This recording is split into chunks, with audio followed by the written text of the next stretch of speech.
안녕하세요. 황금언니입니다. KB데일리 3월 11일 금요일 리포트 공부한 내용 공유하고자 합니다.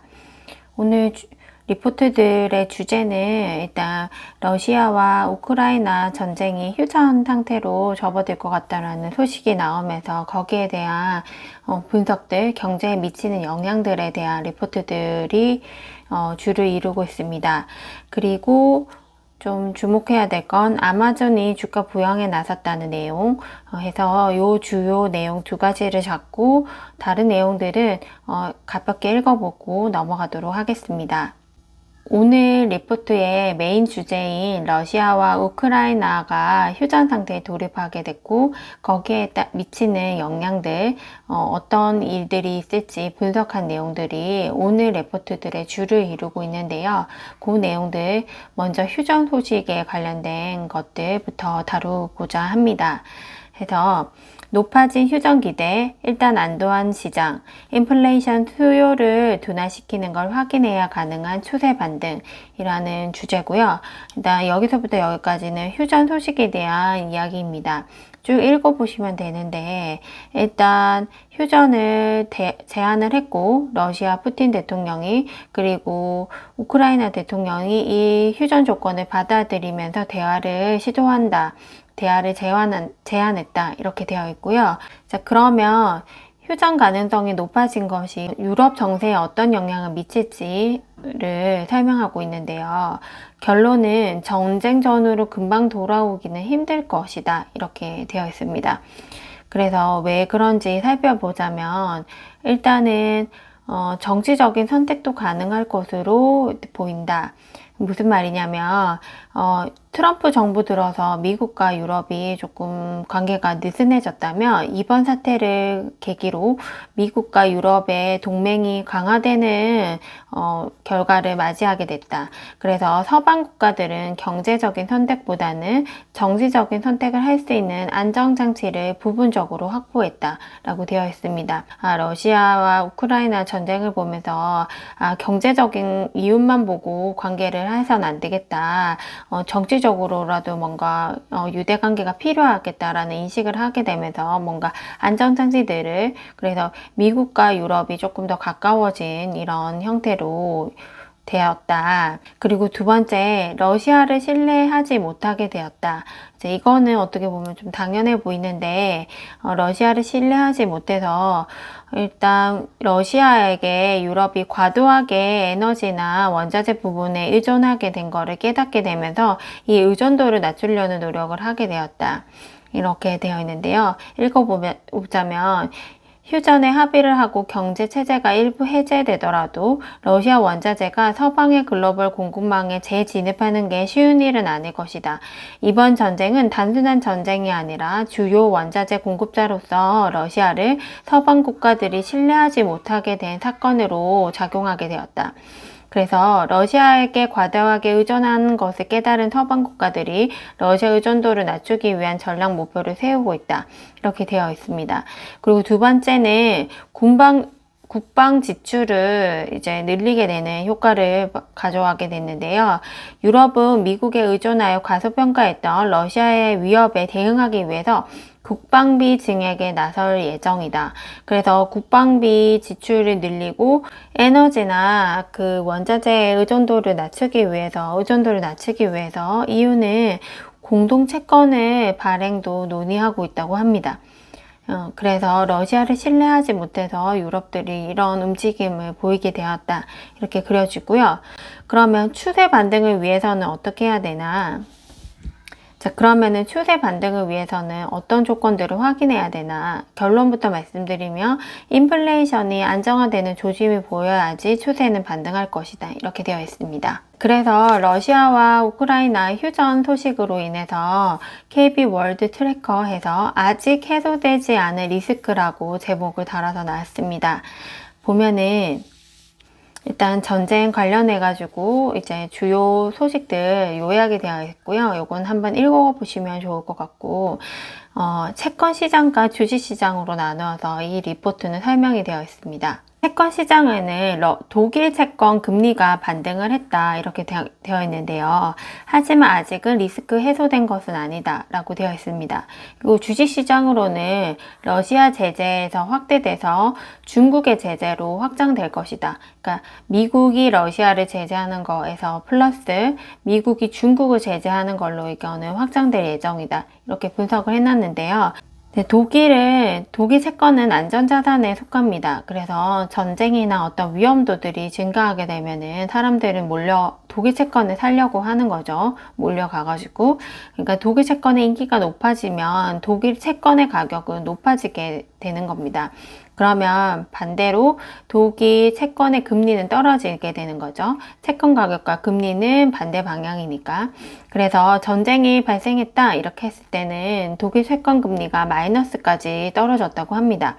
그래서 위험해 했는데 이제 휴전 소식이 들리는 거죠. 그러니까 이제 괜찮은가 봐 이렇게 하는 거죠. 그러니까 이제 독일 채권을 안 사도 되겠어 이렇게 하는 거죠. 그렇게 되면 채권 가격은 빠지게 되고 채권 금리는 이제 올라오면서 정상화되는 겁니다. 그런데 이 리포트에서는 아직 리스크는 해소된 것이 아니다. 왜 그러냐? 이렇게 적혀 있는 것이 왜 그러냐? 러시아의 노출도가 상대적으로 큰 유럽은행은 CDS 프리미엄이 지금 상승하고 있다. CDS는 신용 파생 상품이라고 했죠. 그래서 위험이 높아지면은 신용 파생 상품의 프리미엄이 높아지게끔 되어 있습니다. 그래서 유럽은행의 CDS 프리미엄이 상승하고 유로존의 시스템 스트레스 위험도가 높은 상태이다. 그래서 리스크가 해소되지 않았다 이렇게 말하는 거죠. 그리고 미국에서도 경기 둔화를 암시하는 장단기 스프레드 축소 압력이 여전히 높다. 이렇게 되어 있습니다. 그래서 미국에서 경기 둔화가 일어나면 유럽도 경기 둔화를 영향을 받겠죠. 미국의 경기 둔화 영향을 받아서 그래서 이런 리스크들은 여전히 높다. 이렇게 이 리포트는 써져 있습니다. 일단 여기에서 채권 시장이 나오고 금리 이야기가 나와서 채권 시장은 조금 주식보다 더 이해가 안 되는 것이 금리와 가격이 반대 방향으로 되어 있기 때문에 이게 조금 이해가 안 될 것 같아서 요 기본적인 내용들이지만 조금 다시 정리를 해보고자 합니다. 일단 제가 하고 싶은 것은 마지막에 장단기 스프레드가 축소된다 이런 멘트가 나오는 거 지금 많이 나오고 있어요. 그래서 이 리포트 이런 멘트들의 의미가 뭔지에 대해서 좀 얘기하고 싶어서 이거를 준비했는데 이걸 하기 위해서는 기본적으로 채권 가격과 금리의 관계를 알아야 되는데 채권 가격을 P라고 부를게요. 채권 가격은 일단 채권은 만기가 되기 전까지 중간에 현금 흐름이 쭉 발생하는 유가증권입니다. 그래서 이걸 캐시라고 부르는데요. 이 캐시들이 이제 현금화 하는 겁니다. 현금화해서 이제 이렇게 땡긴다고 표현하죠.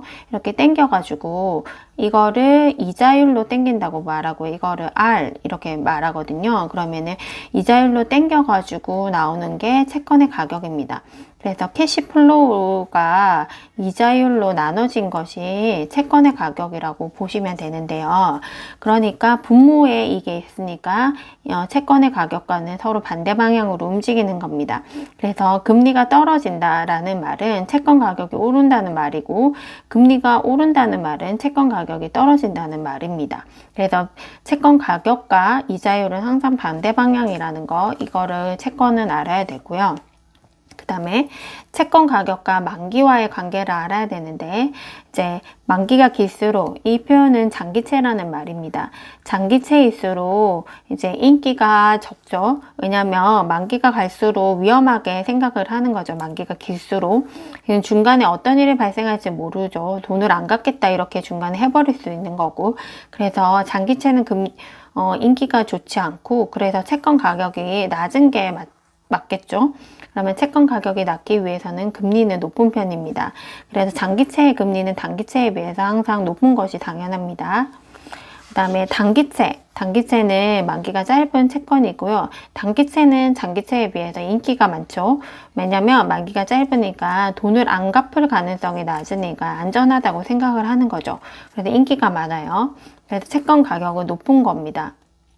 그러면 채권 가격이 높다는 의미는 결국 금리가 낮다는 말이죠. 반대 방향이라고 했으니까. 그래서 단기채일수록 금리는 낮은 것이 당연합니다. 자, 마지막으로 장단기 스프레드를 살펴보면 앞에서 말씀드렸다시피 장기채는 금리가 높은 거고 단기채는 금리가 낮다고 말했죠. 그래서 장기채와 단기채를 뺀 거 이걸 스프레드라고 부르고 이거를 장단기 스프레드라고 부릅니다. 자, 지금 최근에 나온 리포트들은 장단기 그 스프레드가 축소된다 아니면 역전이 된다 이렇게 리포트들이 많이 나오고 있습니다. 그러면 스프레드가 축소가 된다는 말은 어떤 건지 살펴보면 이 스프레드가 축소가 되기 위해서는 장기채 금리는 떨어지고 단기채 금리는 올라야 되는 거죠. 그러면 이 스프레드가 떨어지는 상황은 어떤 상황이냐? 이제 단기채 금리가 오르면 되는 겁니다. 단기채 금리가 오르는 상황은 금리가 인상을 한다. 금리를 인상을 한다 하면은 기준금리를 말하는 거죠. 기준금리가 인상이 되면은 직격적으로 단기채 금리도 영향을 받아서 같이 오르게 됩니다.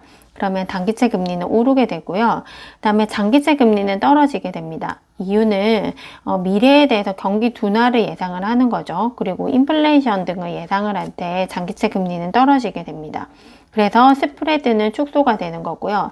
그래서 지금 스프레드가 축소가 된다 이러는 말은 경기 둔화가 예상이 될 때 혹은 인플레이션이 높아질 것 같다. 이럴 때 이제 스프레드가 축소된다 이런 식으로 기사들이 많이 나오고 있는 겁니다. 스프레드가 확대되는 상황은 어떤 상황이냐? 이제 이럴 때는 장기채 금리가 떨어지고 단기채 금리는 오르면 되겠죠. 그러면 단기채 금리가 떨어지는 상황은 이제 금리 인하, 이제 기준금리 영향을 많이 받는다고 했죠. 단기채는. 그러니까 단기채 금리가 떨어지는 경우는 기준금리를 인하한다. 이렇게 많이 나오면은 스프레드가 확대될 수가 있습니다. 그리고 장기채 금리는 오르게 되면 스프레드가 확대가 되는 건데 장기채 금리가 오르는 상황은 미래를 낙관하는 사람들이 좀 많아서 장기채 금리가 오르게 되는 겁니다. 그래서 결론적으로 스프레드가 확대가 됐다 이런 경우는 경기가 확정 국면에 있을 때 스프레드가 확대가 됐다 이런 기사들이 많이 나오게 되는 겁니다. 그래서 현재 지금 스프레드가 축소됐다 이런 매트들이 많이 나오는 것은 해석을 사람들이 경기 둔화를 예상하고 인플레이션이 높아질 거라고 예상하는 사람들이 많다라고 생각하시면 됩니다. 그래서 다시 주식시장으로 돌아와 보면 주식시장은 이제 러시아를 제재하는 것이 중국 제재로 확대가 될 것이다. 자, 보면은 러시아를 미국이 막 때리고 있죠. 제재해서 러시아가 타격을 받아서 마이너스가 되고 있는데요. 근데 중국이 러시아랑 공조를 해가지고 이런 효과를 상쇄시키는 거죠. 도와주는 거죠. 그러니까 플러스다. 그래서 결국 이 효과가 상쇄가 되는 거죠. 그러니까 미국은 러시아만 제재해서는 안 됩니다. 중국 또한 제재를 강화를 해야지 자기네들 때리는 효과를 발휘할 수가 있는 거겠죠. 그래서 미국이 중국의 제재를 더 강화하려고 하는 거죠.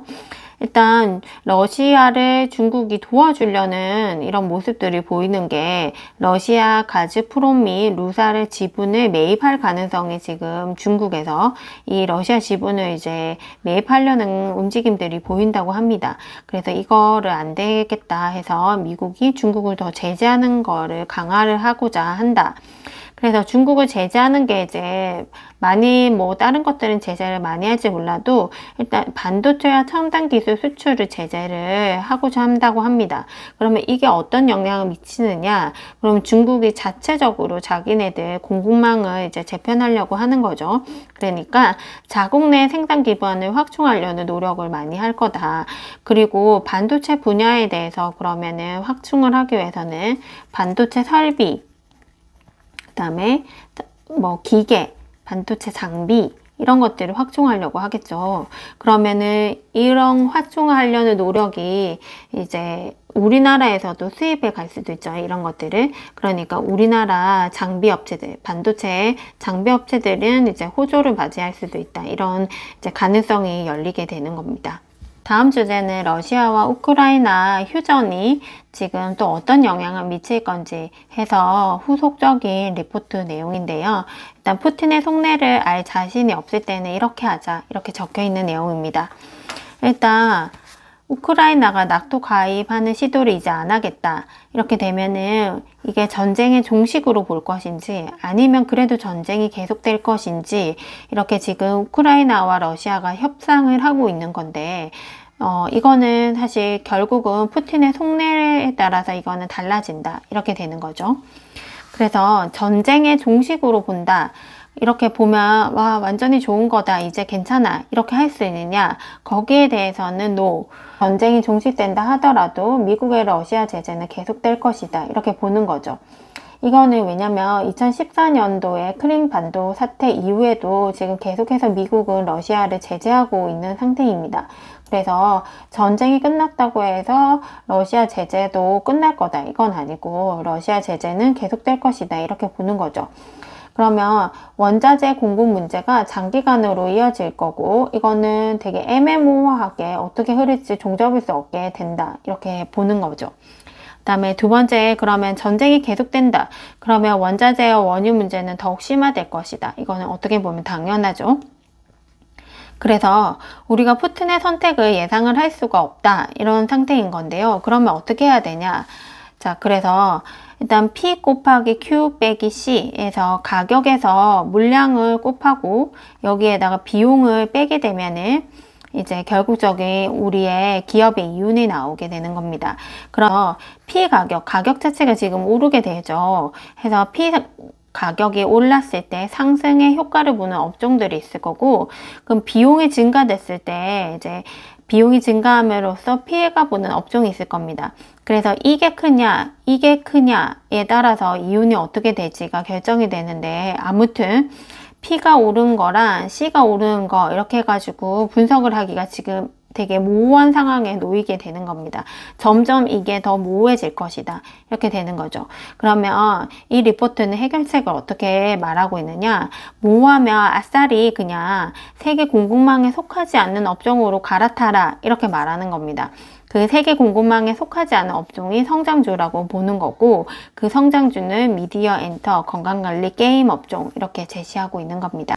그리고 그 연장선상으로 지금 러시아랑 우크라이나가 전쟁을 하고 이제 이게 종식이 된다 안 된다 이렇게 했지만 어쨌든 대외 관계가 변동성이 되게 확대가 된 상태입니다.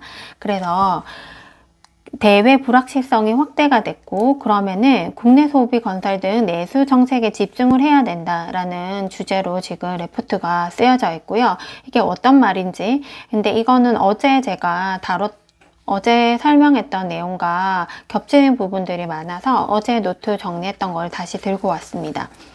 일단 우리나라는 수출 의존도가 경제에 미치는 영향이 이제 큰 나라죠. 그래서 팬데믹 이후에 경기 회복도 거의 수출주들 위주로 지금 올라와 있는 상태인데 그런데 지금 대불확실성이 확대가 되고 있죠. 전쟁이나 이런 것들 때문에. 그래서 지금은 무역 수지가 흑자이지만 언제든지 적자로 될 가능성이 높은 상태입니다. 이제 유가도 오르고 지금 원자재 가격도 오르고 하니까 그런 거고요. 그래서 일단은 수출 업종들 말고 내수에 더 집중을 하자 이렇게 말하는 겁니다. 그러면 우리의 내수는 민간 소비와 건설 투자 이렇게 두 가지로 나눠져 있는데 이미 이전 수준을 하회하고 있는 상태라고 합니다. 그래서 지금 요거 두 개가 지금 올라와야 된다 이렇게 말하는 거고요. 일단 첫 번째 건설 투자에 기대를 하고 있는데요. 건설 투자에 기대하는 이유는 대통령 당선인이 주택 공급을 늘리겠다 이렇게 하고 있죠. 그래서 건설에 대한 투자가 많이 오를 것이다. 그렇게 해서 내수가 살아날 것이다. 이렇게 말하는 논리입니다. 그리고 두 번째 민간 소비 부분이 촉진이 돼야 된다 이렇게 말하고 있지만 민간 소비는 지금 빠르게 올라오지 못하고 있는 것이 그러니까 빠른 리오프닝이 쉽지 않다 이렇게 말하는 게 지금 오미크론 확산으로 코로나 확진자들이 지금 많이 나오고 있죠. 그렇기 때문에 방역 조치 완화가 쉽지가 않은 상태입니다. 그럼에도 불구하고 방역 조치가 완화가 되면은 이런 민간 소비 그리고 서비스들이 회복이 될 것이다 이렇게 보는 겁니다. 그리고 오늘 메인 주제라고 생각하는 두 번째 주제 지금 주가 부양에 나선 아마존, 남은 것은 테슬라뿐이라는 주제입니다. 자, 이 주가 부양에 아마존은 어떤 형식으로 나섰나 이렇게 보면은 자사주 매입을 하고 주식 액면 분할을 해서 주가를 이제 올리려고 한다. 이렇게 되어 있습니다. 자, 그럼 ROE 비율이 떨어져서 아마존이 주가 부양책을 마련했다. 이게 왜 이렇게 하고 있는지 여기에 대한 조금 부연 설명을 조금 해드리겠습니다. 일단 ROE 비율 자체는 어떻게 산출이 되냐면 순이익을 자본금으로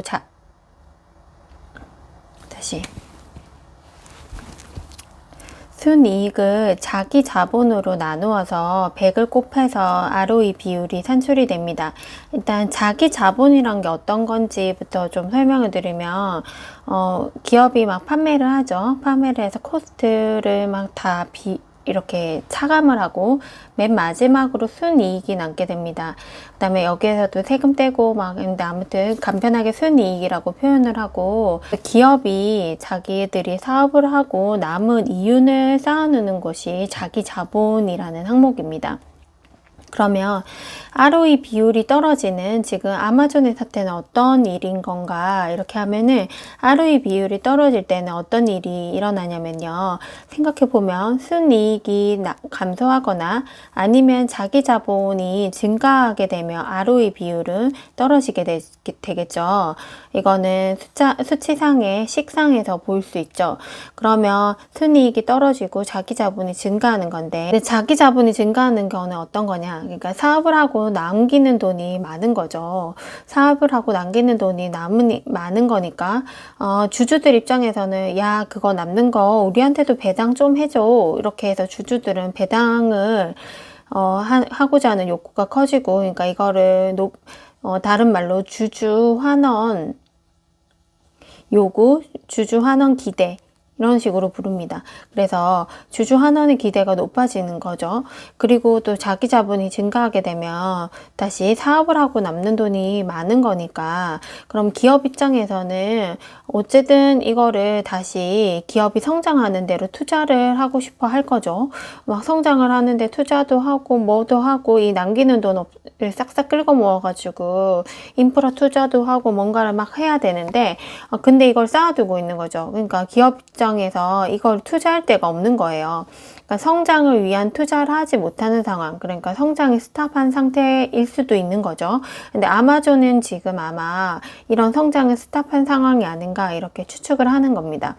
그리고 ROE가 증가하는 상황은 어떤 상황이냐, 그럼 이것도 수치 문제인데, 식 문제인데, 이 ROE가 증가하려면 순이익이 증가하거나 아니면 자기 자본을 낮추면 되는 겁니다. 그래서 순이익이 증가하거나 자기 자본이 낮아지면 되는 거고, 이렇게 이제 남기는 돈이 많았어. 결국에 배당을 해줘 하는 거죠. 그러면은 알았어, 배당해줘 하는 겁니다. 그러면 자기 자본이 이제 줄어들게 되겠죠. 그럼 ROE 비율은 높아지는 거고, 아니면은 사업을 자기 돈으로 안 하는 겁니다. 그럼 자기 돈으로 안 하고 대출 같은 거 많이 끼고 하게 되면은 어쨌든 자기 자본 자체는 없는 거니까 자기 자본은 되게 적고 대출로 많이 하는 겁니다. 이런 식으로 하면 ROE 비율이 높아지는 거죠. 그래서 ROE 비율이 무조건 높다고 해서 좋은 건 아닙니다. 남의 돈으로 사업을 하는 사람들도 ROE 비율은 높게 되어 있는 거죠. 그래서 아마존은 아무튼 이런 상태인 겁니다. ROE 비율이 떨어지고 있는 상태, 그리고 자기 자본이 막 증가하고 있는 이런 상태에 놓여 있는 거고, 사실 애플도 이런 상황에 놓여져 있었던 겁니다. 그래서 주가가 빠지고 있는 거고, 그러면 알겠다, 이걸 주가를 부양해보자, 우리 주가를 좀 높여보자. 그러니까 ROE가 떨어지는 시점에 이제 애플 같은 회사가 ROE가 떨어지는 시점에 주가를 부양해보자, 이런 식으로 나오는 겁니다. 그러면은 주가를 부양하는 방법은 총 2가지 정도가 있는데, 첫 번째는 자사주를 매입하는 겁니다. 이제 자사주를 매입하게 되면은 주식 물량 자체가 시중에 물량이 엄청 많았던 거를 요만큼은 이제 자사주로 이제 매입을 하니까 요만큼이 없어지는 거죠. 시중에 유통되는 물량 자체가 적어지는 겁니다. 그러면은 주가 가치는 이제 희소성 원리에 따라서 이제 주가 가치가 높아진다. 이렇게 이해하면 되는 거고요. 그 다음에 두 번째는 액면 분할을 하는 겁니다. 액면 분할은 어떤 거냐면 액면가가 5,000원인 거를 액면가를 1,000원으로 낮추는 거죠. 그러니까 큰 거를 그냥 쪼개는 겁니다. 그렇게 되면은 액면가가 5,000원일 때 주가는 15만 원이었어. 그런데 이거를 50배 비율로 낮추겠다. 그러면 50으로 나누는 거죠. 그러면 액면가는 100원이 됐고, 그러면 주가도 3,000원이 되는 거죠. 그러면 이 주식 들고 있는 사람들 큰일 났다. 이렇게 해버릴 수 있죠. 주가가 지금 3,000원이 돼버렸어. 어떻게 이렇게 하지만 괜찮은 것이 액면 분할을 하는 것만큼 주식 수는 다 50개 증가하는 거죠. 그러니까 큰 거를 이렇게 조금 하니까 파이는 요거는 그대로인데 요 개수들이 막 증가하는 거죠. 그러니까 주식수가 50배 증가하게 됩니다. 그래서 기존에 가지고 있었던 사람들은 주가는 5,000원 됐지만 이런 게 지금 50개 가지게 되는 거니까 문제가 없다. 이렇게 되는 게 액면 분할인 겁니다. 그럼 액면 분할의 효과는 어떤 거냐? 그러니까 일단 한 주당 가격이 싸지니까 매수하는 부담이 확 줄어들겠죠. 그러니까 거래가 활발하게 되고 너도 나도 그냥 주식에 투자할 돈이 많지 않은 사람도 이제 이 작은 주식을 할 수가 있는 거죠. 그래서 거래 수요가 활발하게 되는 겁니다. 그래서 예전에 몇 년 전이긴 했지만 삼성도 지금 액면 분할을 했었죠. 그래서 이렇게 주가를 부양하고자 하는 의지로 액면 분할을 한다. 기업들은 이렇게 정리됩니다. 그래서 과거 애플은 성장 둔화를 겪었을 때 자사주 매입을 통해서 이제 이 효과를 상쇄를 했다. 그래서 이거와 비슷한 행보를 아마존이 나선 거다. 그래서 아마존은 지금 어떤 상황이냐? 인건비가 증가하고 공급 부족이 겹친 상황에서 아마존은 주식 분할과 주주 환원을 주가에 긍정적인 영향으로 미칠 것이다. 그러면 이런 활동을 안 한 것은 지금 아직 테슬라만 남았다. 테슬라만 자사주 매입을 하지 않고 있고 테슬라에게 자사주 매입은 시기상조라는 판단이다. 즉 테슬라는 성장 동력이 많이 남았다. 성장을 더 할 수가 있는 걸로 보인다. 그래서 자사주 매입은 안 해도 될 거다. 이렇게 보는 겁니다. 그래서 ROE와 성장은 뗄래야 뗄 수 없는 관계라고 말씀드렸죠. 그래서 아마존의 자사주 매입은 양날의 검이 될 수도 있다. 이렇게 말하는 겁니다. 그래서 자사주 매입과 액면 분할은 가장 확실한 주가 부양책이다. 자사주 매입은 주식의 수를 줄여 주당 가치를 높이고 액면 분할은 거래 수요를 높이기 때문이다. 그런데 기업이 꾸준히 현금을 창출해내고 있는데도 성장이 나타나지 않는다면 주주들은 당연히 환원을 요구한다. 주주 환원의 시점을 가름해 볼 수 있는 것이 ROE이다. 그래서 성장이 둔화할 때 ROE 비율이 이제 하락을 하기 시작한다. 그러면 ROE가 떨어지게 되면 주주들은 환원을 요구하는 목소리가 높아진다는 거죠. 그러면 이런 기대에 부응을 해줘야 되는 거죠. 그래서 주주 환원으로 주가를 지지하면서 새로운 성장을 준비해온 시너지를 키우는 전략을 사용해서 애플은 살아남았다는 거죠. 그러니까 아마존 너희도 지금 자사주 매입은 하지만 성장의 가능성을 보여줘. 성장할 수 있는 활동을 보여줘. 이렇게 하는 거죠. 그래서 성장이 둔화됨을 의미하니까 아마존 너희도 이제 새로운 성장 모델을 주주에게 제시해야 되는 부담을 가지고 있게 된다.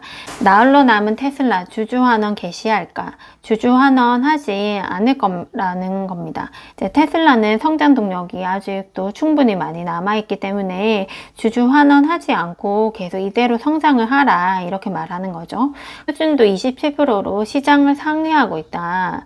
테슬라는 아직도 계속해서 성장하고 있는 겁니다. 그래서 자사주 매입을 무리하게 시행하지 않아도 될 것으로 판단한다. 이렇게 되어 있습니다. 그리고 나머지 주제들은 간단하게 읽고 마치도록 하겠습니다. KB 상황료 부동산에서 위험이 닥쳐올 때 견고한 우산 펼기, 안전한 시장, 자산에 투자하기 이렇게 되어 있고요. 서울 같은 경우에는 한마디로 오피스 시장이 좋을 거다. 지금 2040 도시계획이 서울 도시계획이 발표났고요. CBD, 강남, 여의도 중심 권역으로 이제 중심축으로 해서 오피스 권역 확대가 전망이 된다고 합니다. 그래서 지금 강남이나 지금 테헤란로나 아니면 여의도 이런 데는 지금 오피스 매물이 없죠. 그래서 오피스 매물이 없다고 합니다. 그래서 오피스들이 지금 우량 중소형 매물들이 3천만 원 평 후반대로 높은 평단가로 거래될 전망이다. 그래서 오피스가 좋을 거다. 이렇게 보는 거고요. 그 다음에 두 번째는 오프라인 리테일 시장 회복. 그러니까 코로나가 종식이 되면은 오프라인도 살아나겠죠. 여기에 대비해서 리테일 기업들이 본사를 이전하거나 사업장을 재정비 중이다. 라고 합니다. 그리고 ESG 인사이트에서 태국 기업을 다루고 있습니다. 그래서 블루 이코노미를 선도하는 기업이라고 여기가 타이 유니언이 그렇다고 합니다. 자, 블루 이코노미 용어를 처음 저는 접하는데요. 블루 이코노미의 용어에 대한 정의는 해양 생태계를 보호하고 해양의 자원 잠재력을 친환경적으로 사용함으로써 지속 가능한 발전을 실현하는 경제 체제를 말한다. 그래서 한마디로 블루라고 되어 있죠. 이거는 그냥 해양이라는 이미지를 떠올리면 될 것 같습니다. 그래서 해양 관련된 업체다. 그리고 이제 이게 ESG와 연관이 되어 있다. 그래서 여기 보면은 여기에는 뭐 이런 이제 지속 가능한 전략들 이런 거를 펼쳐가지고 이렇게 글로벌 공식 프로젝트인 수산물 공개 정보 프로젝트에 참여하고 그래서 모든 원재료와 공급망에 관련된 정보를 공시하고 있다. 이렇게 이 기업이 이런 노력을 하고 있다고 합니다. 자, 이것으로 이 3월 11일 리포트에 대한 리뷰에서 공부한 것에 대한 공유를 마치고자 합니다. 감사합니다.